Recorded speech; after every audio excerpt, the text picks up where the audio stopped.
ওরা কই থেকে নিয়ে আসছিস? টাঙ্গাইল থেকে আসছে। আত্মীয় তো হয় না, বেড়াইতে আছে কিভাবে? বোন হিসাবে আমি ওটা ডাকি, ও আমার ভাই হিসেবে ওটাকে এত করছে।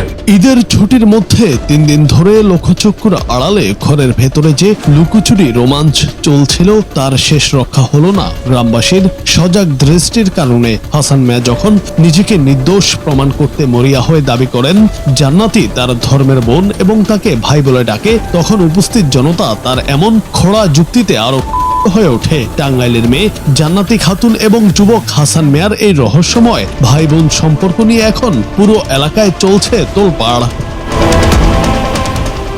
জানা গেছে টাঙ্গাইল থেকে জান্নাতিকে কৌশলে নিয়ে এসে গত 3 দিন ধরে কার্যকলাপে লিপ্ত ছিলেন হাসান। প্রতিবেশীদের মনে সন্দেহ দানা বাঁধলে তারা ঘরটি নজরদারিতে রাখেন এবং এক পর্যায়ে তাদের আটকেন।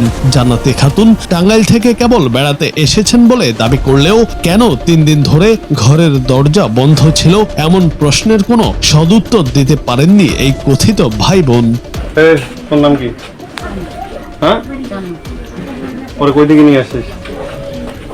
সে আসছে টাঙ্গাইল থেকে আসছে। হ্যাঁ, যখন আসছে আসছে বেড়াইতে, আসছে একদিন বেড়াতে আসছে। বেড়াইতে আসে তো আত্মীয় হয়? আত্মীয় তো হয় না, বেড়াইতে আছে কিভাবে? পরিস্থিতি নিয়ন্ত্রণে আনতে স্থানীয় গণ্যমান্য ব্যক্তিরা ঘটনাস্থলে উপস্থিত হন, তবে একদল গ্রামবাসী তাৎক্ষণিকভাবে তাদের বিয়ের দাবি তোলেন। হাসান মিয়া বরাবর সে আমার ধর্মের বোন এবং আমাকে ভাই ডেকেছে বলে জানালেও এলাকাবাসী এটাকে শুধুই অপরাধ ঢাকার ঢাল হিসেবে দেখছেন। সামাজিক অবক্ষয়ের এই চিত্রটি স্থানীয়দের মাঝে গভীর উদ্বেগের সৃষ্টি করেছে। কথাবার্তা হয়েছে, বোন হিসাবে আমি ওটা ডাকি, ও আমার ভাই হিসেবে ওটাকে এত করছে। জুনায়েদ আহমেদ, বাংলা টিভি।